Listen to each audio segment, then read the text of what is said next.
they put their profits back into e-commerce or whatever they did, because it was the second biggest day on online, and now they're talking about extending it their Black Friday sales all week. So I mean, that's the only thing I really paid attention to.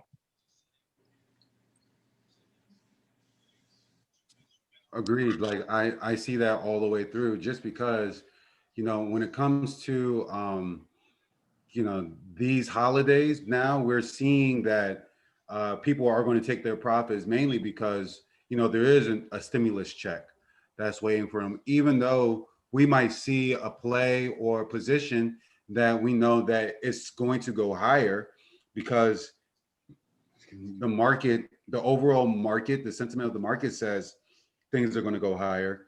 We tend to sell, just to take those short-term profits. And, there's going to be a time where we'll all have to explore taxes and what taxes are going to do, particularly towards the end of the year. You're going to see more sell-offs because people are going to try to get rid of their losses.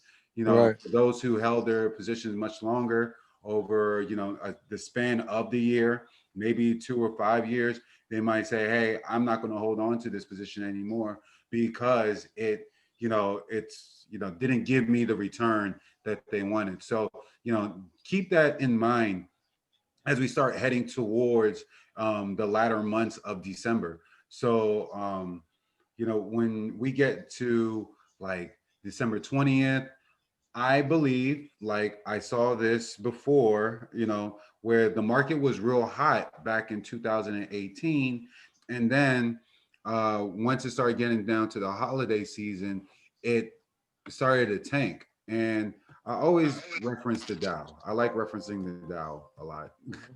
um, because I feel like the Dow does give us an indication of what could possibly happen, right? So as we know now, right? Anything that trades over the 5 EMA is typically a good thing, Right. right? You will have stocks when the green line is the 5 EMA, just to make sure that we're all on the same page. The 20-day SMA is below that. It's this teal line, and then the 200 SMA is below that, right? So we know that anytime a stock starts trading above the 5 EMA, it's going to go higher. The only time it's going to stop going higher is when the momentum pulls back, right? So we're seeing some momentum here. We're also seeing that the Dow created a new high recently.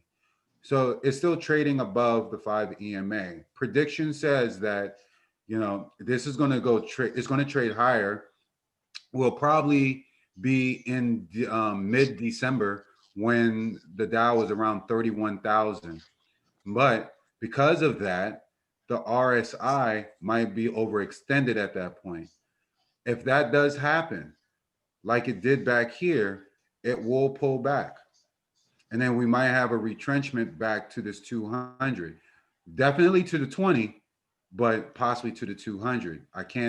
I'm not saying that it's going to happen in the end of December like it did back in 2018. Actually, let's scroll back there.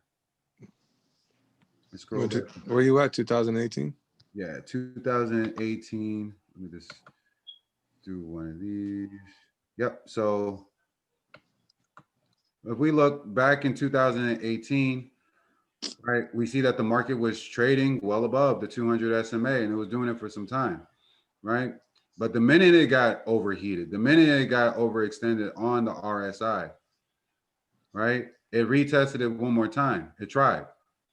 But after that retest, it came down, right? Tested the 200, bounced off of it, right? There was a nice rally, right? This was, typically when you have like any type of pullback in the year, you will have it like in this September, October type of time frame, right? So like late September towards late October. It happened this year with the elections. We had this pullback.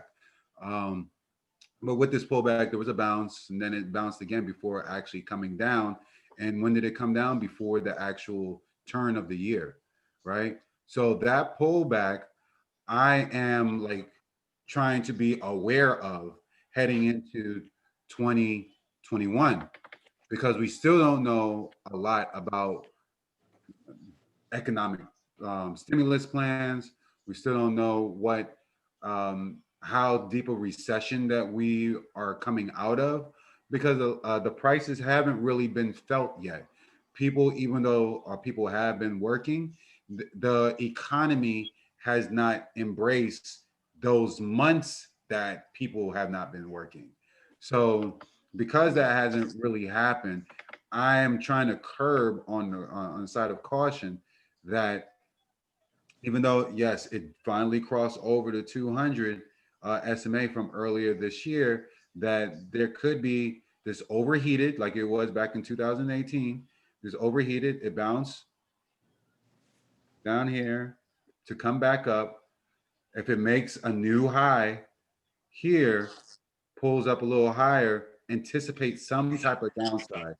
So just keep that in your mind as you hear analysts talk about the Dow being over 30,000, because we've seen it, right? And to give real live examples of stocks that we even saw, what was it this week?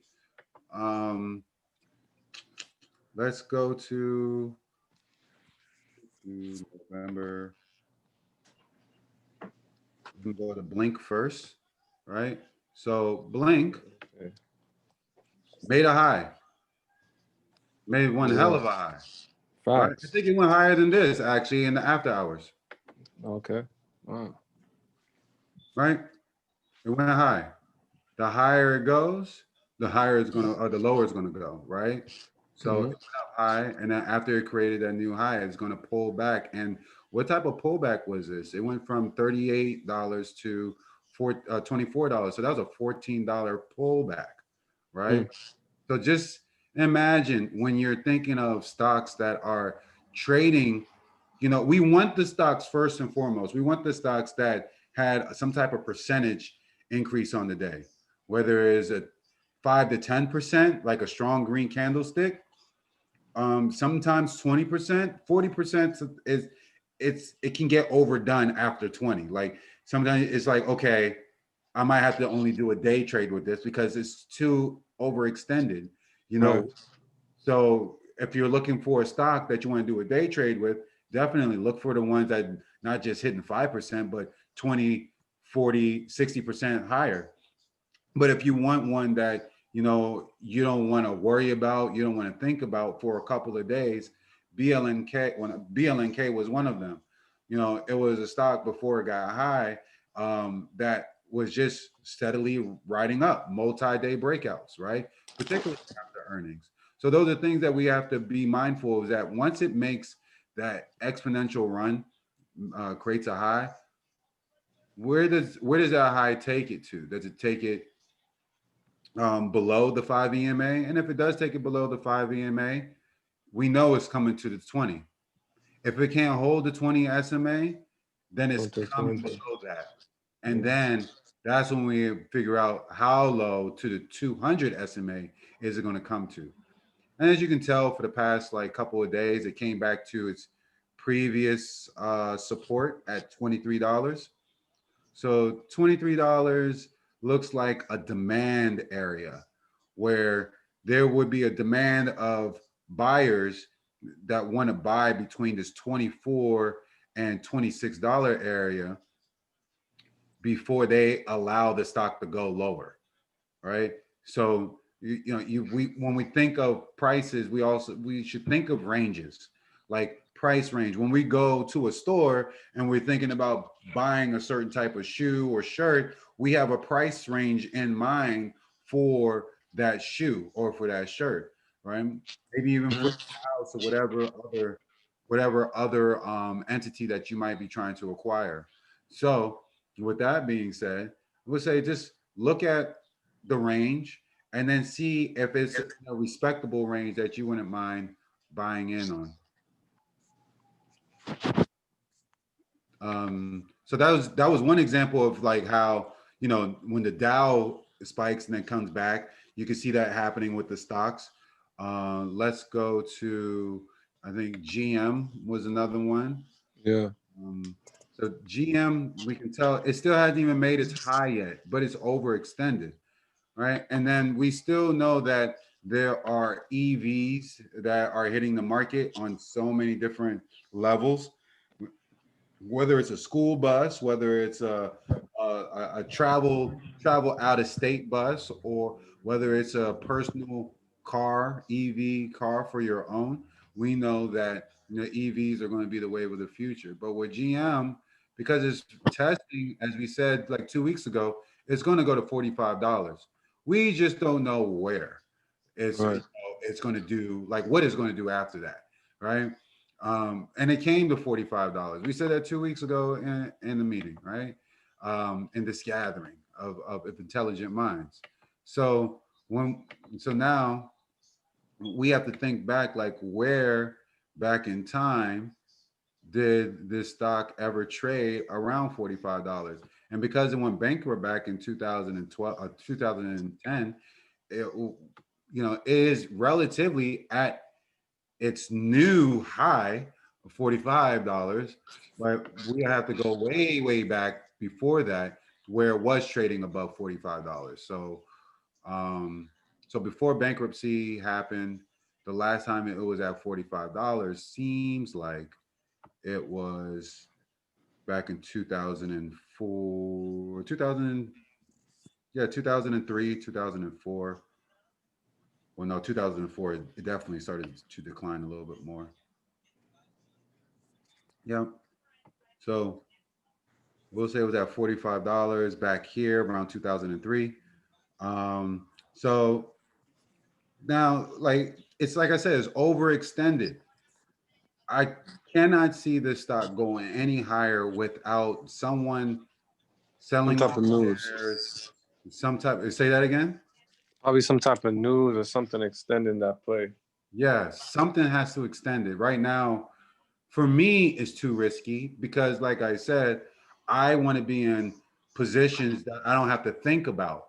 Like there are positions that I'm like, okay, I don't have to think about it. Only unless when I wake up on that day, it has some like horrible news, and I have the decision there if I want to ring the register or just wait it out.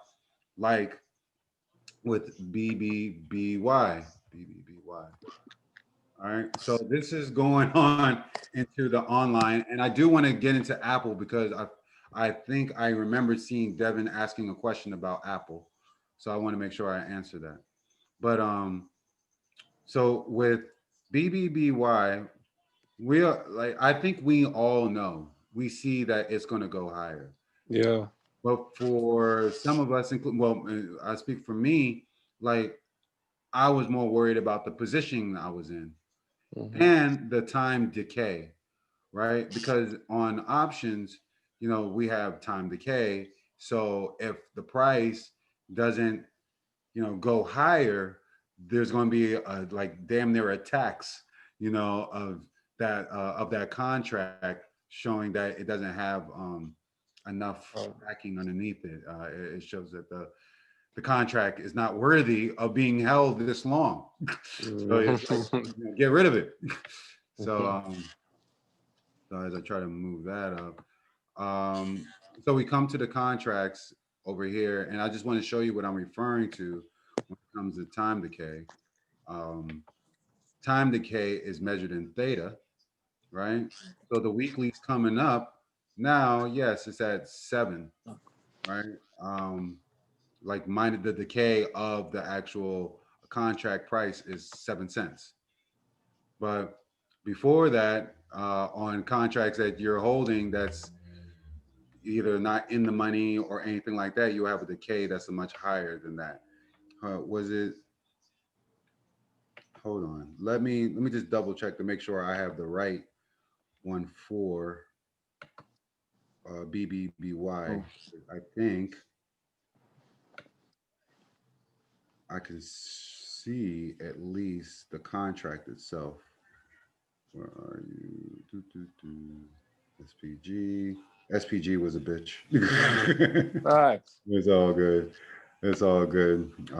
It still has some upside, but we'll get to that on another time. So BBBY.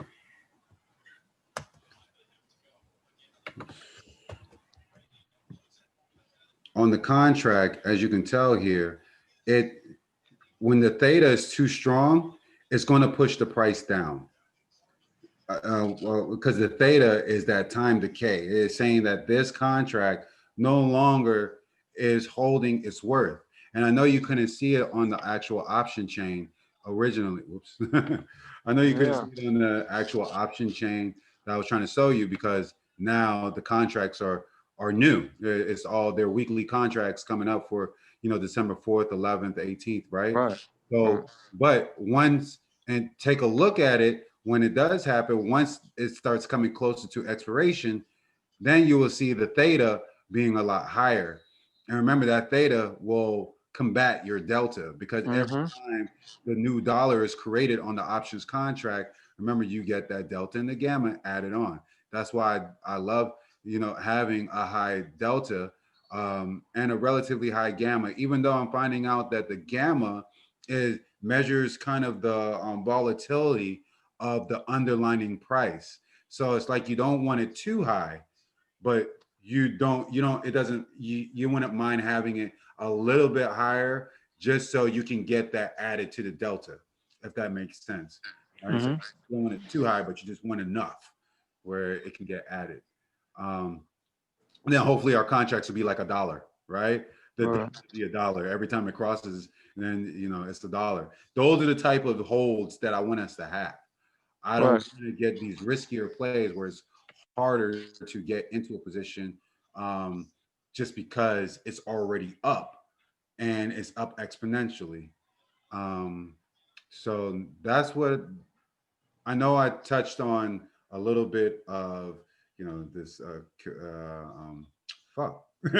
Bed Bath & Beyond e-commerce, right? Then we talked a little bit about that. We also talked about with GM and how the all-time high can affect the actual price on the downside, and what we need to look for on the downside once it did make its all-time high.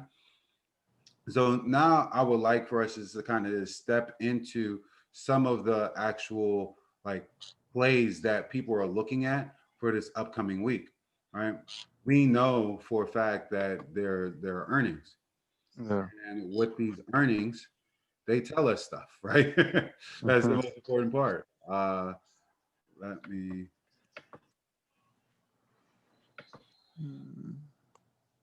So this is Earnings Whispers, right?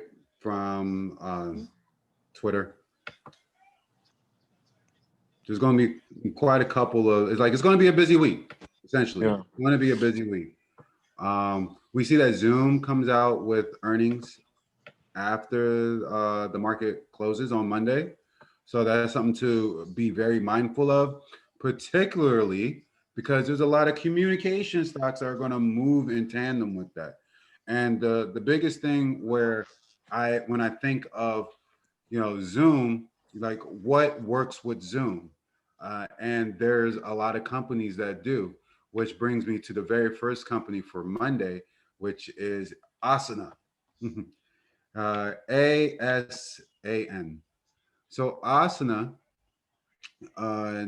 is a company that does, of course, software technology or software application, but it also gives us a little bit more. So I was taking a little bit of notes on it.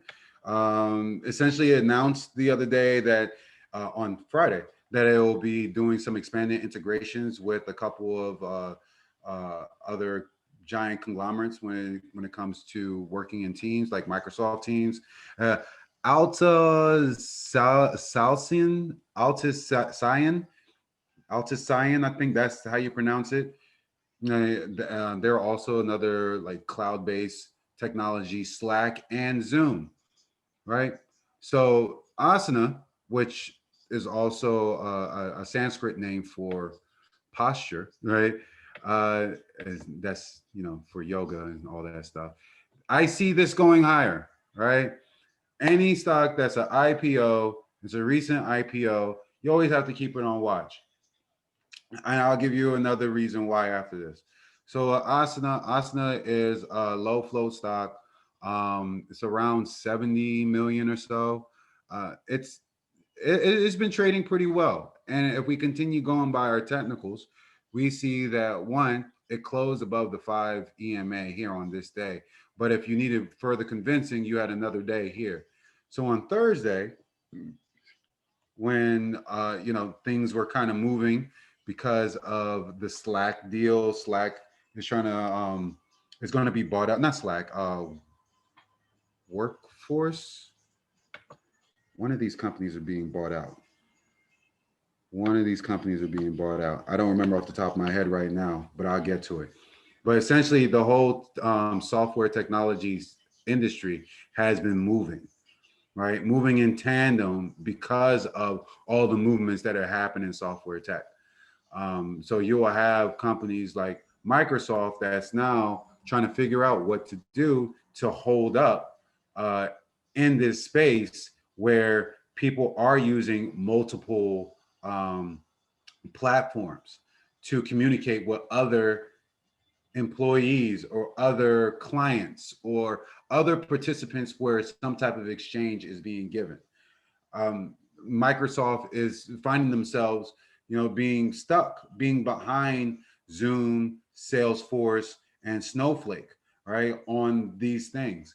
And Snowflake, recent IPO, also in that computer cloud system. It is overbought right now, but I am not 100% convinced that I should buy this because once again, it already made its high, but it made its all-time high, but I can see it going higher because the momentum is here and that is trading within this technology sector that is, they announced this, overtake of Slack. They did kind of sell off because they're using money to buy a company.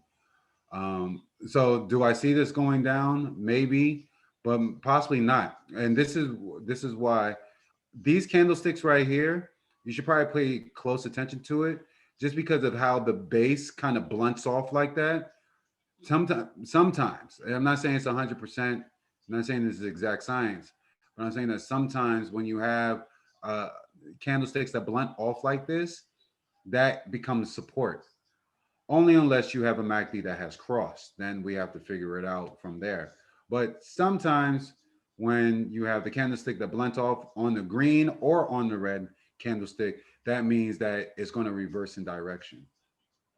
Like that tends to happen. And you can look back here. You have this blunt candlestick.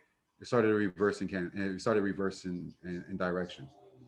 Same thing here. See, even on the downside, it blended off here and it started to come down because one, it crossed here, so obviously it was going to start trading below the 5 EMA, but it'll cross at the most important, the MACD. The MACD, once it crosses, then you really know it's going to come down. So that's like the big indicator that we tend to look for. Hopefully I'm hitting everything that needs to be talked about for this upcoming week, particularly in the software app industry. If you have your Thinkorswim platform, there's a pre-built scanner, not a scanner, but a watch list. And the watch list is by the industry, right? So let's move this over. So if you go to, on your platform, anytime that you're there and you want to really see what stocks in the industry are actually doing, and you want to make a comparative analysis between companies to see which one really fits your needs, you go obviously to your tab, you look for your watch list, go by industry, then you go to information technology, where we are looking at the software software industry, where it's application software. You can do the whole software as an industry itself, but I want to see the application, because that is the one that I feel will be moving the most. And then from there, you can start skimming through to see what has moved during the time. And FUBO was one of them. I know we remember FUBO. FUBO has that I wish I didn't sell moment. It's one of those stocks that I wish I didn't sell. I wish I just kind of just held and just watched it rise. I think I sold it somewhere around here before, and now it just continues to go up. It already made a high. Going to wait for it to make another high. It's going to break higher before it comes back down, because all of these are going to have to come back down. They're too overbought. This is it's a big indicator that this is way too overbought. What are you going to do, right? So there's only so much you can do when you just have to wait. I don't know, but you can continue to come down. You see Zoom. Zoom is in this great sweet spot to buy. I am so nervous to really even buy this. I I wouldn't even buy it. I would not even buy it at all. This one is one of those stocks that, whew, if you get in now and then you get bad earnings, then it's going to be a lot harder on you because you can't get out if you have options. Maybe if you have options and you already knew that it was going to drop down, so you're just like, forget it, I'll deal with it. Or at least you're in. We know that it'll probably go down further, but I would never ever like want to buy a stock before earnings. This is why you have other companies like Asana that should it should continue to do well. Like I would buy it just for a day trade, you know, just because I know that whatever Zoom comes out with, it should do well. Like even though it's not Zoom, even though it's related to Zoom because it just came out with this nice little partnership saying that what they're going to do with Zoom and Microsoft Teams, but at the same time, you know the risk that it can be affected by Zoom's actual earnings report. So that is the cautionary tale that I have, because everything that I share with you is purely entertainment and should not be taken as direct investor advice. So that is my disclaimer, right?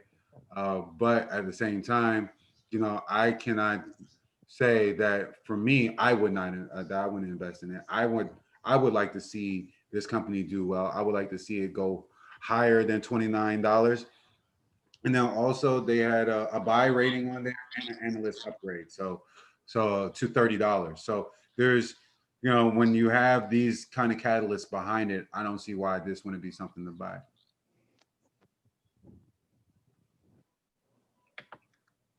Does anyone have a question at all? No, I'm okay for now. So still with this, I want it to come back down, right? I want it to come down to at least this $26 area because it's already overbought. So hopefully when the market opens, or not in the during the closed market, like after 4 a.m. from 4 to 9, at some point, or 4 to 9:30, at some point during that time, I hope that the price comes back a little bit to test this price of the 20 SMA, so it can bounce up and go higher, kind of like what it did back here. When it was trading higher during the after hours, and then it pulled back, gave some people some opportunity to come in. But I need that RSI below. I need it lower. I need it lower for me to get in. So yes, this is like one of my top choices for the week, if not tomorrow, because I like how the candlesticks look. Like the hammerhead candlestick has always been a great candlestick for more upside. I think of the hammerhead like guys from the Mario Brothers. So anytime when I see this hammerhead candlestick, I think that is going to go higher, like the hammerhead candlestick that's being thrown by one of those turtle shelled Hammer Brothers from the Mario Brother movie, TV show, cartoons, all their paraphernalia. I'm trying to think what else. I felt like there was another one in that communication technology software area. I think it was SUMO. SUMO was another IPO. that it came out early September. Also did one of these magnificent runs um, where it, like when it came out IPO, it jumped up to almost $30, but of course pulled back. Like I said, with IPOs, we always want to keep them on watch because we never know when they start to balance out and figure out that they can retest their all-time high or their IPO price.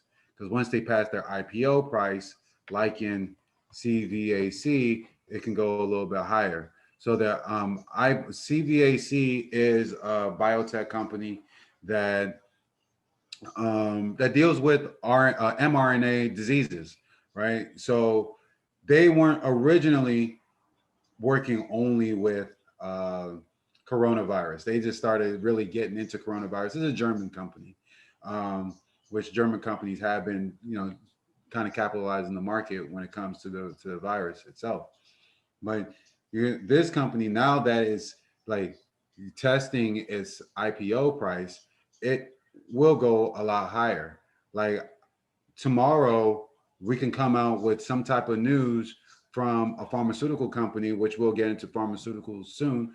Like it would, one of those companies can come out with any type of news saying that they have some type of high efficacy for their vaccine.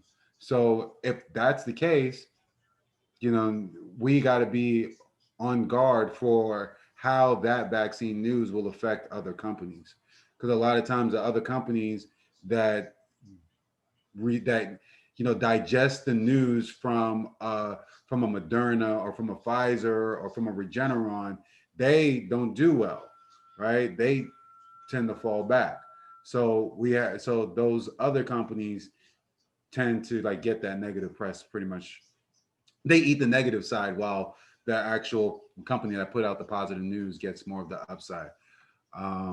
With so Alibaba itself, we talked about this a couple weeks ago, actually. That once it starts to find some balancing out, and once again, here it is, prime example, right? I'm going to mention this every time I see it. Stock trading with its 200 SMA, bounced off the 200 SMA a couple of times, and continues to make a high. Makes a new high, bounces off the 200 SMA, goes higher, goes higher, goes higher. The couple of times that it did pull back, it didn't really pull back to the 200 SMA, but it pulled back to a reasonable, respectable price that's close to the 200 SMA. So it did it here, but not here. Here it kind of pulled back heavier, right? And this was during the whole time where, like, you know, anything Asian stocks related, particularly around the elections, was just being hated. And then, they did have their singles day, Alibaba. Then once they had their singles day and the news was able to digest, the sell-off almost kind of finished, right? Their singles day was here, right? And you could tell it had a green day and it just kind of held there since then, right? It did dip a little bit, like $5, maybe $10 a share. But since it found that support, it's been trading above the 5 EMA. The MACD has crossed, right? So when you have crossing MACD, you have the on the day, on the daily candlestick, it's trading above the 5 EMA, and the 5 EMA price might start crossing above the 20 SMA price. This stock can go higher, right? So let's say that I wanted to buy a stock, shares, options in this, right? What would be a relatively reasonable price to get in at? So what I tend to do is go from day chart, hour chart, minute chart. So I started with the day, and we saw that the price was between 276 and 274, right? Well, actually, I think they were closer than that. Right, 276.91 to 274.13, right? So about $1.50, 70 difference, right? This roundabout. All right, might as well just say $2 if you want, just to keep it simple. Um, so we break it down and we say, okay, well, we want somewhere near in that price area. We want here. We want somewhere here because support was kind of established here on this red candlestick, and it was kind of support. It was kind of established here on this red candlestick. Now, what that says about 273, right? This says about 274. So we go back just a little bit more and then see where else, right, where that support might have been held. So we see that some support was held back here. Even though it was trading in a range, it was still around that 274 area. And then even back here, we'll still see some of that 274, 73. Yeah, like somewhere around there. And there was buying back there. So because of that, that's why I would prefer to get around 274, mid 274s to 275. 275 is still calling it a bit much. But if I can get into one of those prices, I'm lit. Um, and then from there, let's see what it looks like on the hour chart. On the hour chart, it shows that once again, the EMA and the SMA are trading relatively close. They're holding a support level. Like we're everything that we saw on the daily chart, we're seeing on kind of on the hour chart, right? 273, 274-ish. That was the relative support. The only issue that I have is that the 200 SMA is somewhat on a decline.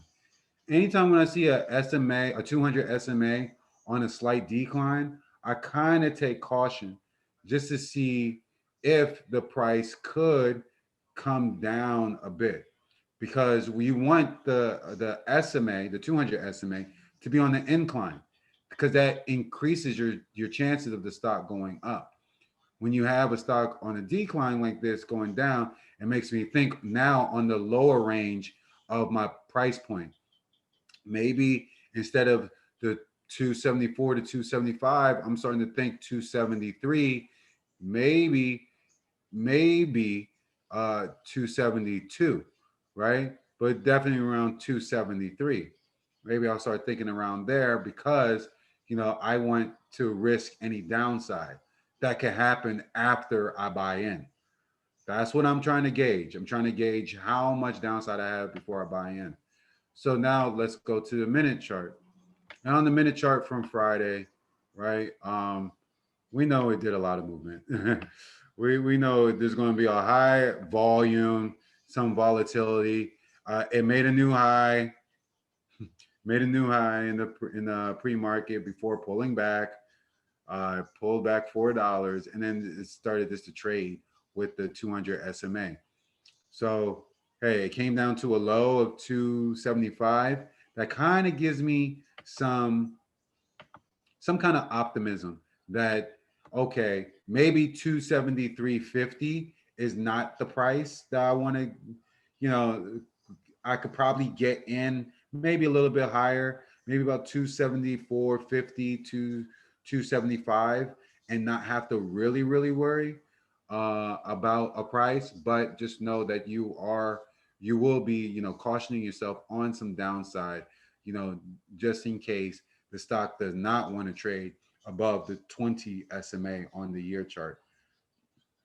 So I would say, if going in, I will write my note for Alibaba as a, what type of price would I even think about getting in. I need to put you right around here actually. So Alibaba, I would think like maybe possible buy-in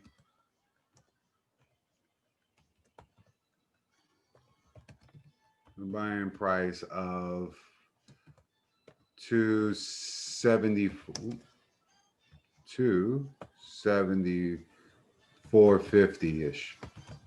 Right around there, that'll be my approximate buy-in price based on technicals, right?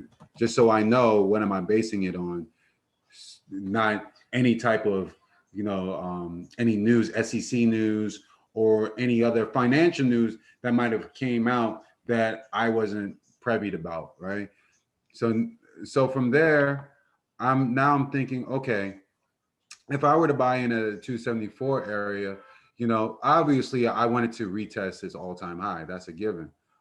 But I want to make it also reasonable. So this is where we go into the options chart. And for me, getting an understanding of the underlying price of a stock kind of helps out. It kind of makes your decision making on the direction that the stock could go a lot less stressful. So I don't want to buy the weekly, the December 4th weekly for Alibaba, right? It might be something good. I don't know, but I know that I want to hold it out a little bit longer. And this is what I was talking about with the theta. Look at this, -45, right? So if it does not cross the dollar to add another 49 cents to it on that day, it's going to take 45 cents away, right? So whatever 49 cents you thought you were going to have on the upside with the dollar, if you hold it, you're only going to have 4 cents on the week, right? So that's another reason why I don't want that weekly.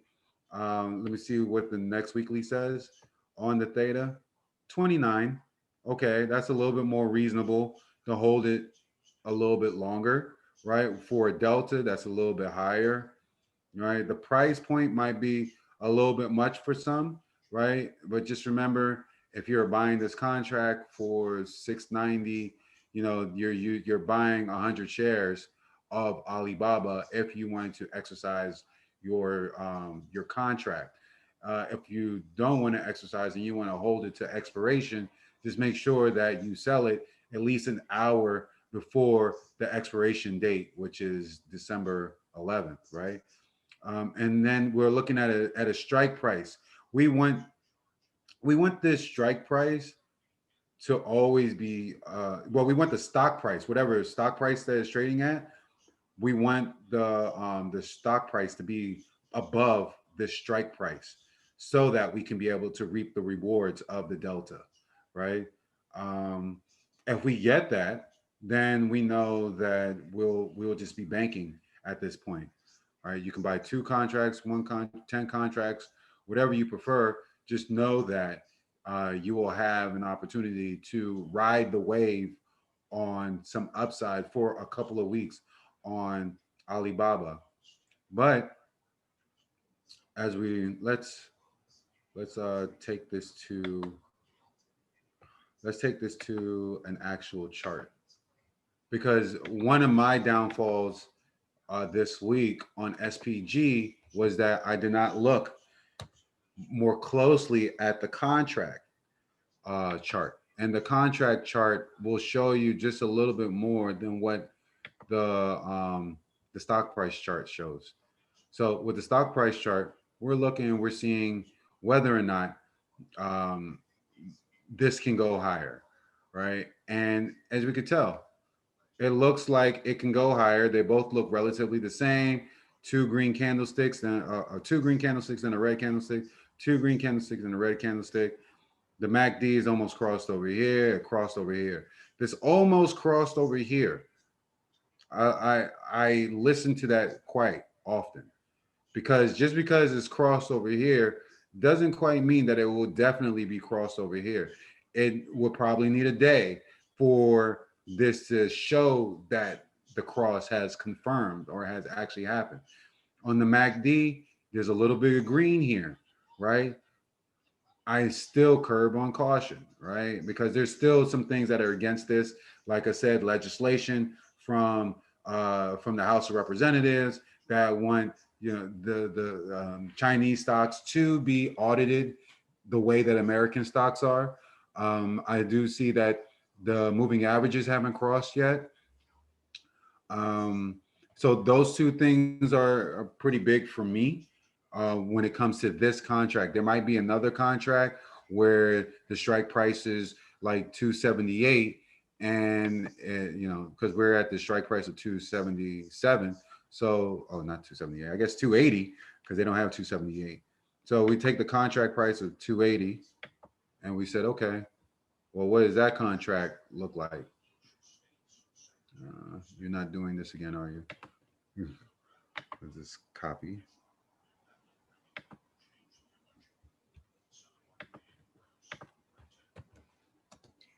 Sometimes it wants to switch over, sometimes it doesn't. So it's still showing the same thing, right? So just know that the contracts do look very similar to Alibaba as a stock price.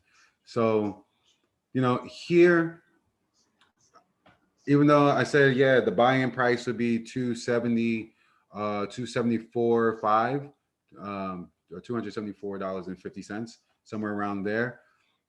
I would still have, a, I guess, a price that if it does look sour, where would I want to get out at, right? What risk do I want to have? And I would still curb on this 272 area, because that's where the last strong green day was. That's where the past support was, or red day was. And it was all holding around there, right? So that would be like the possible downside. And then if it doesn't cross on the moving averages, then it's going to come back down. But we want that cross. So let's first look for a confirming candlestick that will help with the cross of the moving averages. Hopefully it ends on a green day tomorrow, because consumer spending online has, it's going to surpass for the whole week, and it will go up higher. So, but we're going to curb on that 272 downside, right? And even at 268 it can come down to, I doubt that it'll come down there, but I'm just looking at downside risk and just looking and seeing which one makes most sense, because sometimes you don't want to cut your losses too early. You want the chart to really play out. Right now I'm still not 100% convinced that I'm going to buy right now this moment. But when Monday comes and I see around 10 a.m. that this stock is now is holding a green candlestick, then I would want to start considering, okay, well, I want to be in before it gets to 279. If it gets to 279, maybe 280. If it gets to 280, that it's going to break out. It's going to break out. It's going to go higher, right? Because of this past red candlestick. That is resistance formed back there. And then that same resistance where this green candlestick tried to break, it's here, right here, right? Even the bullish engulfing pattern wasn't strong enough to break through. You see that it bounced off the 20 SMA and came down, still closed above the 5, but it needed another day to sell off some shares, right? So that's what it did.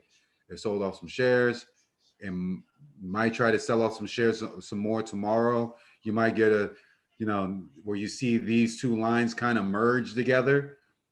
But if there isn't some type of strong news in the e-commerce space, then I don't know what else is going to move this other than legislation from the House of Representatives. So to recap, downside 279. So we come back, possible buy-in, risk, downside risk price.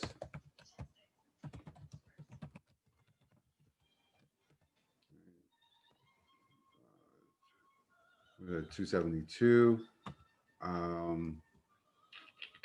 And I know that I want to buy. Wow. Let's try that. Yeah. There we go. I want to buy before it crosses a breakout price of 280-ish. So I really want before 279. Right. So I wanted to confirm to me. I wanted to show me that it's worthy of my money. I don't want it just to be faking me out, giving me all types of head fakes like Mark Jackson for the Knicks, thinking that it's going to go higher. I don't want to be running with all that. So I want to make sure that pump fake is a real pump, and it pumps up higher, right? So So that's my take on Alibaba. You know, so I think it is almost 8. I know there was a couple of other, oh, Apple. That's right. So let's go to Apple. I know I didn't really go into what contract price I would get in with Alibaba, but I focus more on the stock price so that I can be able to, you know, get a closer range on, you know, what is a significant factor of the stock price that allow me to say, okay, now it's reasonable to buy a contract. You know, oftentimes when you do buy any contract, I try to actually buy. Let me see. Let me buy a single order. All right, so here it is, right? So it says that the expected price right here at this price for per contract at the one that I just randomly selected, right? It was December 11th weekly. The price is $19, right? That's what's being asked for. If you start moving the price around, it will show you what the expected stock price would be right here. So when you actually go into your order form for the options, it would show you on the Thinkorswim platform what it could be if you bought or sold a contract at a certain price. So you see a contract at $20 a contract, the expected price of Apple is to be 1116.66. Now, will it actually be that? No, but that's what is expected.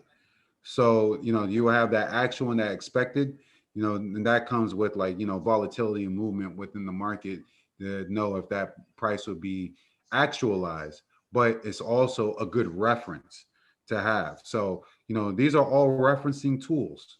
So that's why it's always good just to know those things. But that's why I just didn't really harp on it too much with Alibaba. I really want to just get into the actual, if the stock is going up or if it's going down, right? And if it was going up, what share price would I buy? What share price would I sell? So we'll get into Apple, and I don't want to. I'll probably do like one or two more after that. You know, Nick, Dev, let me know what it is that you want to see. You know, that I haven't talked about, because I know there's a plethora, and I'm just trying to throw out as much information as I can so that everyone can get what they can get and be able to apply it for the week. Um, when you get a chance, I guess that on Wednesday there was a green energy play. It was you mentioned in the group. Is that GP? GP. It was GP. I'm gonna look now. I don't know if it was JFK. Let me look. Oh, JSK. JSK. And probably MAXN. Yes, Maxi. That one too. Which is, I really like MAXN actually.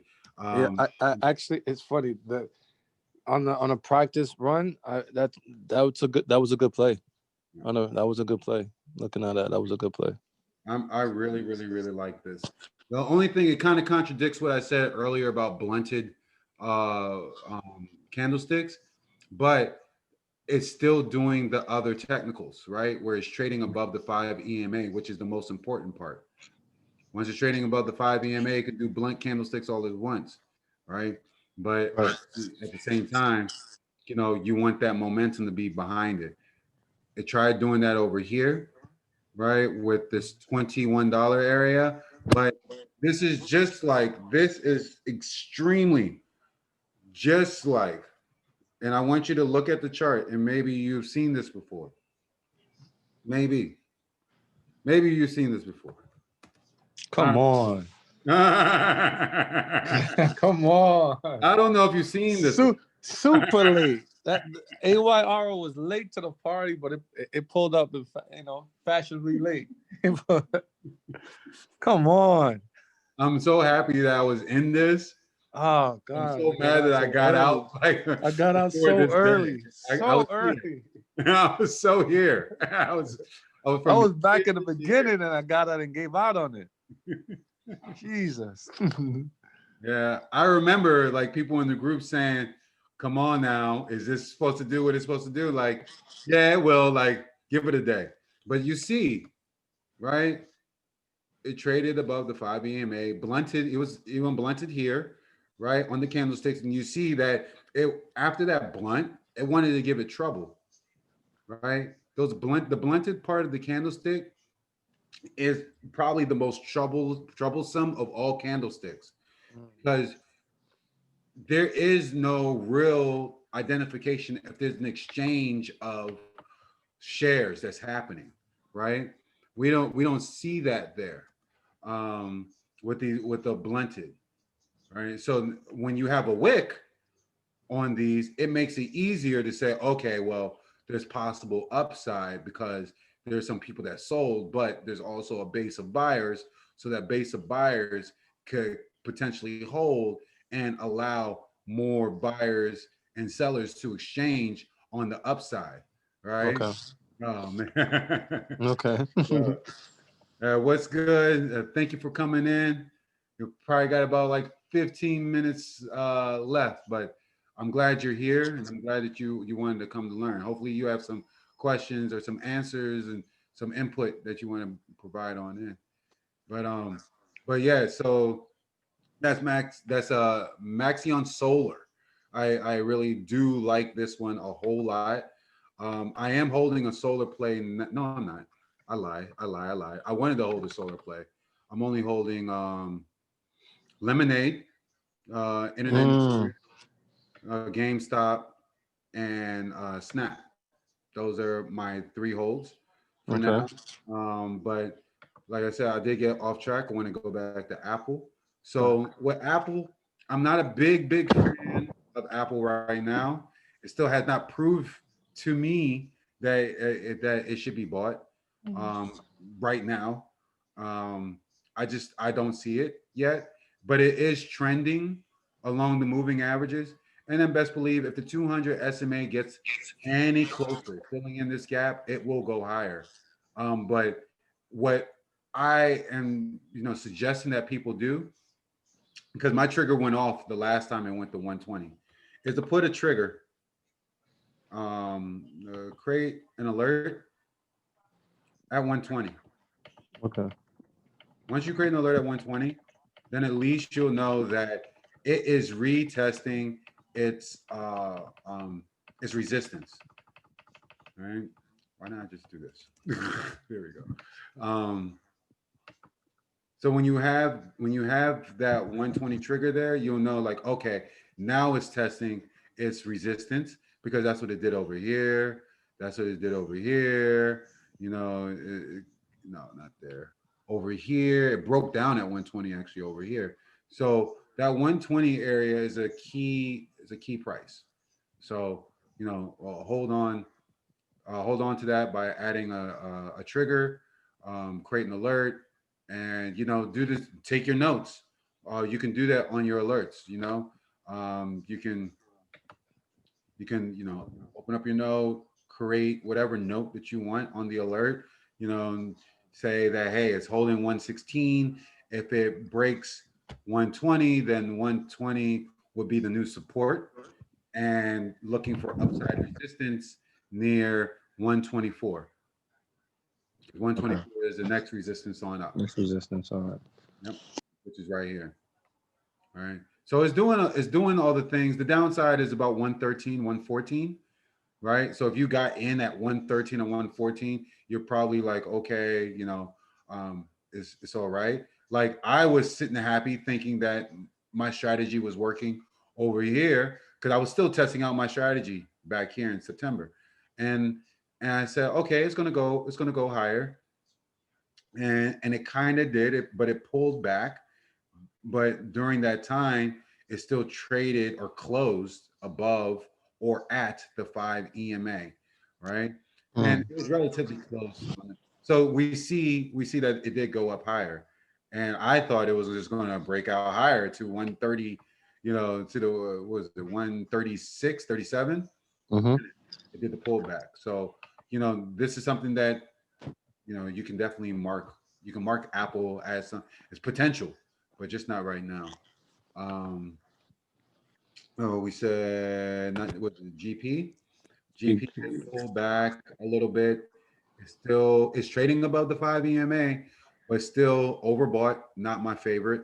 I would Yeah. come down some more. I did say we were going to get into some of these drug makers, and that we didn't get into them like I wanted to. But Eli still trading below the 200 SMA. As much as I, you know, not a fan of any stock that's trading below the 200 SMA, I find it interesting that it kind of has the same kind of set as Pfizer, right? It came down, and not only did it pulled back, right? Because after that massive pullback, it's still trading over the 200 SMA, but it's retesting this whole resistance area at $37 a share, Mm. right? So if you go back here, you see that $37 was tested. A little bit up here too. You see that uh, as my, I need, my phone is about to die. It was testing. It was testing right here. It's still at 137, and then right around here 137. Right. So we see that 137 is that price, right? Eli Lilly still has that little. It's spiked up. It's Yep. trading close. It's near its resistance, right? It's trading near its resistance, but it hasn't quite gotten there. I think Sanofi. No, what's your ticker again? I don't remember. Where are you? SNY. There we go. SNY. Kind of doing the same, right? It's right there at its resistance levels, and I feel like something wants to break with these pharmaceutical companies. It's Mm. just waiting for the news, whether it's UPS, right, to figure out how they're going to UPS. start Yep. everything.